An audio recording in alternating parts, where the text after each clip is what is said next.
غوث الاعظم رضی اللہ تعالیٰ عنہ نے علم دین کی طلب میں بہت ساری تکالیف برداشت کیں۔ آپ رضی اللہ تعالیٰ عنہ خود فرماتے ہیں، میں نے بڑی بڑی سختیاں اور مشقتیں برداشت کیں، اگر وہ کسی پہاڑ پر گزرتیں تو وہ بھی پھٹ جاتا۔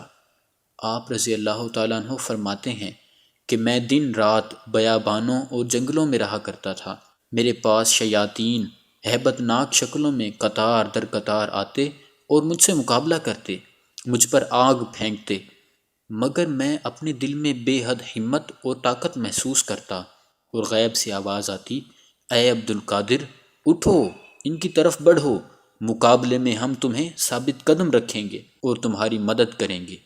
پھر جب میں ان کی طرف بڑھتا تو وہ دائیں بائیں یا جدھر سے آتے اسی طرف بھاگ جاتے، لیکن ان میں سے میرے پاس صرف ایک ہی شخص آتا اور ڈراتا اور مجھے کہتا کہ یہاں سے چلے جاؤ، تو میں اسے ایک تمانچہ مارتا تو وہ بھاگتا نظر آتا، پھر میں لا حول ولا قوت الا باللہ پڑھتا تو وہ غائب ہو جاتا۔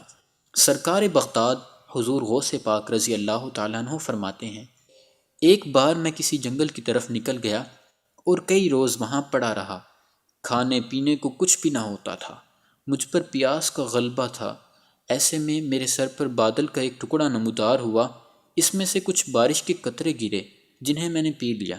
اس کے بعد بادل میں ایک نورانی صورت ظاہر ہوئی جس سے آسمان کے کنارے روشن ہو گئے اور ایک آواز گونجنے لگی، اے عبد القادر، میں تیرا رب ہوں، میں نے تمام حرام چیزیں تیرے لیے حلال کر دیں۔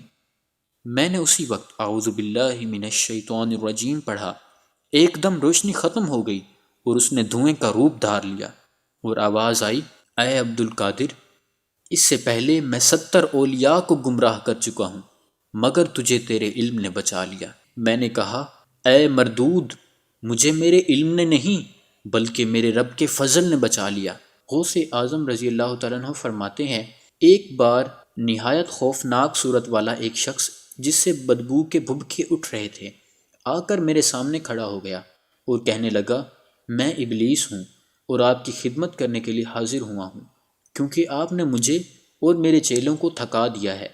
میں نے کہا، دفع ہو، تو اس نے جانے سے انکار کیا۔ اتنے میں غیب سے ایک ہاتھ نمودار ہوا جس نے اس کے سر پر ایسی زوردار ضرب لگائی کہ وہ زمین میں دھنس گیا، مگر پھر اس نے آگ کا شعلہ ہاتھ میں لے کر مجھ پر حملہ کیا۔ اتنے میں ایک نقاب پوش صاحب گھوڑے پر سوار ہو کر تشریف لائے اور انہوں نے مجھے تلوار دی۔ یہ دیکھ کر شیطان بھاگ کھڑا ہوا۔ سرکار بغداد حضور غوث پاک رضی اللہ تعالیٰ عنہ فرماتے ہیں کہ ایک بار میں نے دیکھا کہ شیطان دور بیٹھا اپنے سر پر خاک اڑا رہا ہے اور روتے ہوئے کہہ رہا ہے، اے عبد القادر، میں آپ سے مایوس ہو گیا ہوں۔ میں نے کہا، اے ملعون، دفع ہو، میں تجھ سے کبھی بھی بے خوف نہیں ہو سکتا۔ وہ بولا، آپ کی یہ بات میرے لیے سب سے زیادہ سخت ہے۔ اس کے بعد اس نے مجھ پر بہت سارے جال پھندے اور ہیلے ظاہر کیے اور میرے استفسار پر بتایا کہ یہ دنیا کے جال ہیں جن سے میں آپ جیسوں کا شکار کیا کرتا ہوں۔ میں 1 سال تک جد و جہد کرتا رہا یہاں تک کہ وہ سارے کے سارے جال ٹوٹ گئے۔ سرکار بغداد حضور غوث الاعظم رضی اللہ تعالیٰ عنہ فرماتے ہیں، میں کرخ کے جنگلوں میں برسوں رہا ہوں، درختوں کے پتوں اور بوٹیوں پر میرا گزارا ہوتا۔ مجھے پہننے کے لیے ہر سال ایک شخص صوف کا ایک جبہ لا کر دیتا تھا جس کو میں پہنتا تھا۔ میں نے دنیا کی محبت سے نجات حاصل کرنے کے لیے ہزار جتن کیے، میں گمنام رہا کرتا تھا۔ میری خاموشی کے سبب لوگ مجھے گونگا، نادان اور دیوانہ کہتے تھے۔ میں کانٹوں پر ننگے پاؤں چلتا تھا، خوفناک غاروں اور بھیانک وادیوں میں بے جھجک داخل ہو جاتا۔ دنیا بن سنور کر میرے سامنے ظاہر ہوتی مگر الحمدللہ میں اس کی طرف توجہ نہ کرتا۔ میرا نفس میرے آگے کبھی عاجزی کرتا کہ جو آپ کی مرضی ہوگی وہی کروں گا، اور کبھی مجھ سے لڑتا۔ اللہ عز و جل ہر دفعہ مجھے اس پر فتح نصیب کرتا۔ میں مدتوں مدائن کے بیابانوں میں رہا اور اپنے نفس کو مجاہدات میں لگاتا رہا۔ 1 سال تک گری پڑی چیزیں کھاتا اور بالکل پانی نہ پیتا، پھر 1 سال صرف پانی پر گزارا کرتا اور گری پڑی چیز یا کوئی اور غذا نہ کھاتا، پھر 1 سال بغیر کچھ کھائے پیے فاقے سے گزارتا۔ مجھ پر سخت آزمائشیں آتیں۔ ایک بار سخت سردی کی رات میرا یوں امتحان لیا گیا کہ بار بار آنکھ لگ جاتی اور مجھ پر غسل فرض ہو جاتا۔ میں فوراً نہر پر آتا اور غسل کرتا۔ اس طرح میں نے ایک رات میں 40 بار غسل کیا۔ غوث پاک رضی اللہ تعالیٰ عنہ نے عبادتوں اور ریاضتوں میں عراق کے جنگلوں میں 25 برس گزار دیے۔ سرکار بغداد حضور غوث پاک رضی اللہ تعالیٰ عنہ فرماتے ہیں، میں شہر میں کھانے کے ارادے سے گرے پڑے ٹکڑے یا جنگل کی کوئی گھاس یا پتی اٹھانا چاہتا، جب دیکھتا کہ دوسرے فقیر بھی اسی کی تلاش میں ہیں تو اپنے اسلامی بھائیوں پر ایثار کرتے ہوئے نہ اٹھاتا بلکہ یوں ہی چھوڑ دیتا تاکہ وہ اٹھا کر لے جائیں، اور خود بھوکا رہتا۔ جب بھوک کے سبب کمزوری حد سے بڑی اور قریب الموت ہو گیا تو میں نے پھول والے بازار سے ایک کھانے کی چیز جو زمین پر پڑی تھی اٹھائی اور ایک کونے میں جا کر اسے کھانے کے لیے بیٹھ گیا۔ اتنے میں ایک اجمی نوجوان آیا، اس کے پاس تازہ روٹیاں اور بھنا ہوا گوشت تھا، وہ بیٹھ کر کھانے لگا۔ اس کو دیکھ کر میری کھانے کی خواہش ایک دم شدت اختیار کر گئی۔ جب وہ اپنے کھانے کے لیے لقمہ اٹھاتا تو بھوک کی بے تابی کی وجہ سے بے اختیار جی چاہتا کہ میں منہ کھول دوں تاکہ وہ میرے منہ میں لقمہ ڈال دے۔ آخر میں نے اپنے نفس کو ڈانٹا کہ بے صبری مت کر، اللہ عز و جل میرے ساتھ ہے، چاہے موت آ جائے مگر میں اس نوجوان سے مانگ کر ہرگز نہیں کھاؤں گا۔ یکا یک وہ نوجوان میری طرف متوجہ ہوا اور کہنے لگا، بھائی آ جائیے، آپ بھی کھا لیجئے۔ میں نے انکار کیا۔ اس نے بہت اصرار کیا۔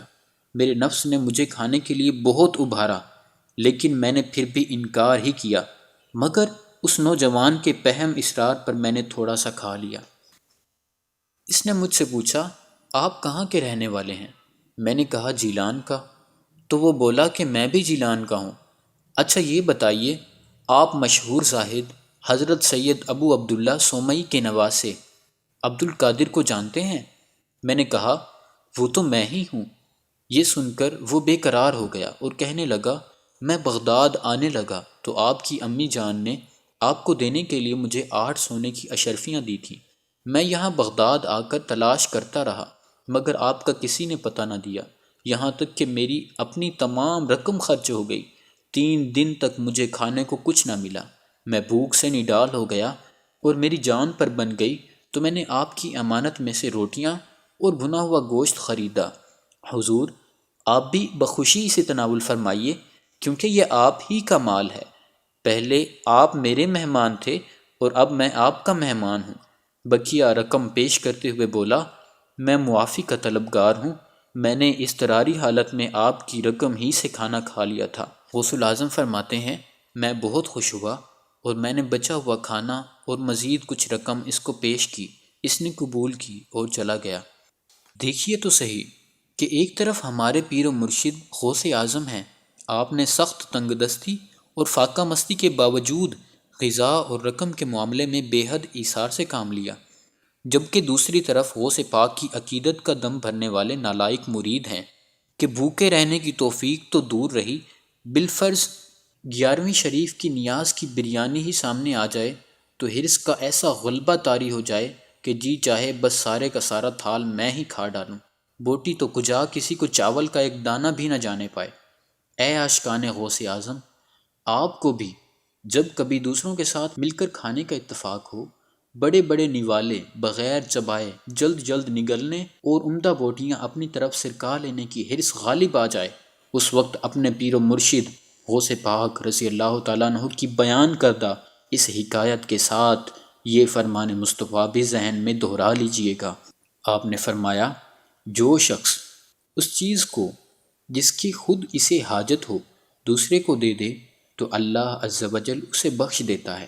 حضرت غوث پاک رضی اللہ تعالیٰ عنہ نے قرآن پاک تو پہلے ہی حفظ کر لیا تھا، اس کے بعد آپ نے علم فقہ عرصہ دراز تک بہت بڑے فقہاء سے حاصل فرمایا، علم حدیث شریف بھی بہت بڑے محدثین سے حاصل فرمایا، علم تصوف آپ نے حضرت یوسف بن ایوب الحمدانی سے حاصل فرمایا۔ آپ کے اساتذہ کرام کی ایک طویل تعداد ہے۔ حضرت غوث الاعظم رضی اللہ تعالیٰ عنہ تفسیر، حدیث، فقہ، کلام، اصول نحو اور بہت سے ظاہری اور باطنی علوم کے حامل تھے۔ آپ کے علمی، اخلاقی اور روحانی اوصاف اور خصائل پر علماء عظام نے آپ کو بڑے بڑے القابات سے یاد کیا ہے، جن میں سے چند ایک یہ ہیں: ذوالبیانین، کریم الجدین والطرفین، صاحب البرہانین والسلطانین، امام الفریقین والطریفین، ذو السراجین والمنہاجین،